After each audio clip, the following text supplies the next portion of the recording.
That's no surprise. There you go. We go from one southern city for one southern capital to another one, Hot Atlanta.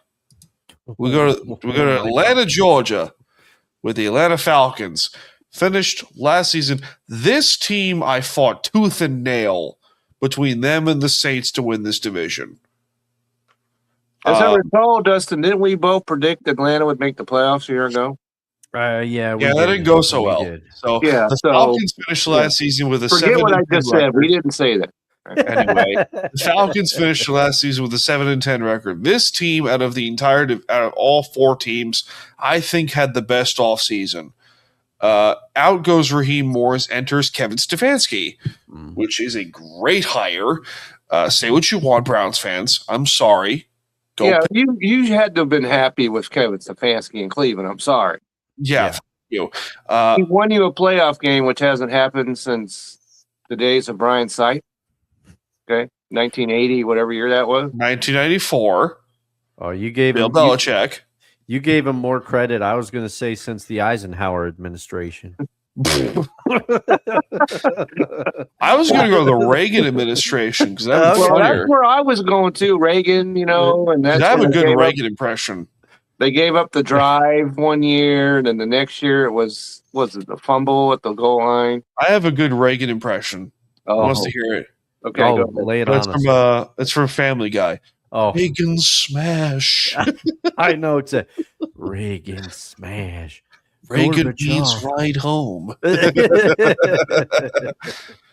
Oh, Jesus. So here we go. Jahad Dotson, key four additions. Jahad Dotson, who came over from the Eagles, I believe. Jawan Taylor missed a false start. Tight end Austin Hooper, who is still in the league. Somehow. And running back Brian Robinson. That's right. That's a good signing. Key four departures. I could not find anything other than Kirk Cousins and Caden Ellis. Okay, I got a couple. So we're okay there. Key rookie. A.J. Terrell's brother, Avion Terrell. From Clemson. By the way. I got somebody different. Team MVP, Bijan. There we go. Now, little bit of fantasy football. Now that Brian Robinson Jr. is on the Falcons and they share the same uniform, somebody is drafting Brian Robinson with like their third overall pick, and they're thinking that it's Bijan. It's gonna happen. Someone's doing it. Hilarious. Oh, Jesus. Speaking of Cleveland, the drive, the fumble, the shot. Yeah. Cleveland is chock full of heartbreak sports when it starts with the. He's not wrong. He rarely is. Wrong. He is not wrong. That's why the ride is called the Nostradamus. Yes. Of no creds. There you go. The Ristradamus, the Encyclopedia Ritanica. And if you're a longtime watcher, you'll remember why I call him the Saki Master. I don't break that one out too much. That's a great one. He probably doesn't want me to talk about that. That's a great one. So, as I said before, the Falcons finished last season with 7 wins. Kevin Stefanski, who takes over a very interesting team. Defensively, they're good. Defensively, they're really good. On paper, they're pretty good. They have two second-year players at outside linebacker. James Pierce, who for some reason is dealing with his mess. Jalen Walker, who's good player, not great, not terrible, but he's a good player. But their secondary is awesome.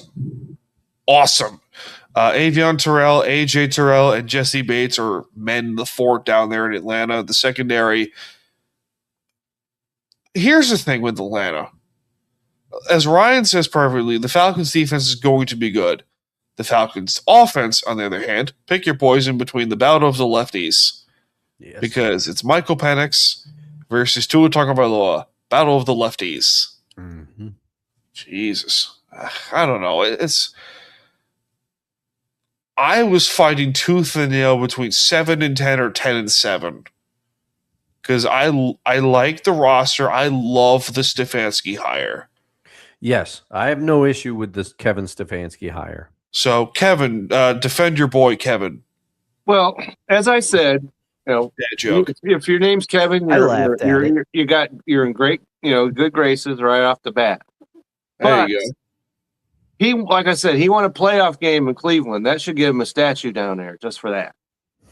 Okay, so I really, really like that hire, and he's lucky he didn't just go to a bridge and jump off it those last couple years in Cleveland. What he had to deal with. Was there a coach that had a tougher situation to deal with than him? And so when they said, go ahead and hit the bricks, he was probably thanking all it's holy all the way home from that. And so I like this hire a lot. And I hate to break it to you, but they were 8-9 a year ago, not 7-10. So, thank you. Almost the entire division was 8-9 a year ago. But Yeah, that's what it feels like. And so we could talk about additions and all that and departures. And, Tyler Algier, I think, is a big loss. He was able to take some pressure off of, Robinson over there. And Kirk Cousins is not there anymore, but they replaced him. And and we talked about Caden Ellis. That's a loss, I think, for their defense. But this whole thing comes down to the quarterback, as you just mentioned. If they had a decent quarterback that I think I could trust, Atlanta's my divisional winner. But they don't. And as I mentioned when we were talking about the Miami Dolphins, Tua started 17 games once in his career. Yeah. One time. That's it. And this. So I'm really held back by the quarterback situation. And the MVP has got to be Bijan Robinson. If it's anybody else, they are in trouble. Okay? Correct. So, anything you could want out of 1,478 yards. Only thing you could ask more for him is some more TDs, but sometimes that's out of your control. But you mentioned about the defense. They were 9th in defense, and they were 12th in offense. So middle ground on both of them. Yeah. And so those have got to improve. And their over-under is 6.5. I'm going over that, and no playoffs for them. Like I said, if it was a different quarterback, they win this division. Do you guys miss the Georgia Dome? Georgia Dome was, yeah. It had personality, that's for sure. The Georgia Dome was nice. I never got the chance to go there. Yeah, but the Georgia Dome, how do I describe it? When I saw the Falcons play Green Bay in the NFC Championship game that one year, that offense was a work of art. Yeah. Or the Seahawks before that. Remember that? Yeah, we don't talk about that one, Kevin. I don't want to bring that up, but just to see that it was a great stadium. Yeah. Yeah, it was. It was loud. It was freakishly loud too. Probably from the fake crowd noise. Thanks, Arthur Blank. I remember a kid I went to elementary school and high school, all through junior high, elementary, high school. He was the only Falcons fan I knew. And if you're out there watching somewhere, Rich, I'm going to make you mad because I don't know. Your Falcons, it's not going to be good this year. You talked about it. The departures, Kirk Cousins. He was a stabilizing presence last year after the Penix injury. You can say what you want about him, but when healthy, he can still put it together a little bit. Correct. And he seems like he's 47 years old as long as he's been playing. He does like that. Yeah, he does. And in 10 starts, 10 starts, here's the thing, 10 starts, because he didn't play the full season. 10 starts, he had 10 TDs. And he had 5 interceptions, but 2 of those interceptions came in Week 14 against the Seahawks. So he did not like that. No, He did not. Unlike the Rams, the Seahawks put them away. So Yes, they There did. you go. Yes, they did. And we have D. Alford, cornerback, 55 solo tackles, 3 interceptions, 13 passes defended. Ruke Orcorico. Man, I knew I was going to butcher that.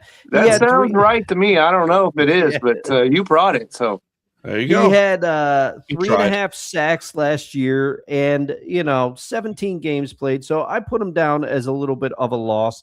And then Caden Ellis. I don't know if he's Yes. one you mentioned, Dan. Yes, No, I I did. did. yes, I did. So you both mentioned him. I will move past him then. But the additions. 107 tackles. That's what's missing out of this defense from him. Yes.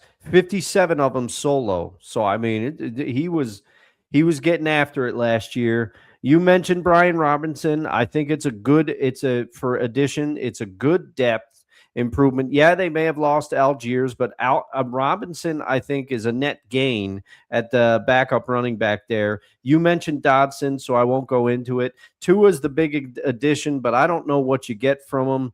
And the person I'm not sure he knows what he's getting to. yeah. And the person you didn't mention is Olamide Zacchaeus. They brought him back. So they must have seen something in him. Kevin Stefanski, will he be able to unlock something in Olamide Zacchaeus, who has had moments? Impact rookie. I have Zachariah Branch, wide receiver. Me too. At Georgia. Me too. He has a shot at the slot, and he could be a returner too, from what I've read. Right. He could Good have yards after the catch guy. big yak guy. MVP Bijan, just like you were talking about, Kevin.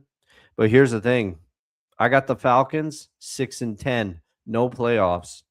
Kevin Stefanski's not the problem on this team, but there are too many question marks, and there's 2 big ones at quarterback. Is Penix healthy? If he's not, what do you get from Tua, who, as you pointed out, Kevin, he played 17 games once in his career, and we all know about the concussions. And let's be candid, had a bit of an interception problem anyway. So I just don't. The Falcons' offense is their problem. Sorry, Rich. That's right. 15 interceptions, just to echo what you're saying, Dustin. There you go. I don't know. What's the over-under, Kevin? The over-under for them is 6.5. I'm going to take the over by a little bit. I think they repeat their record. I think they're 7-10.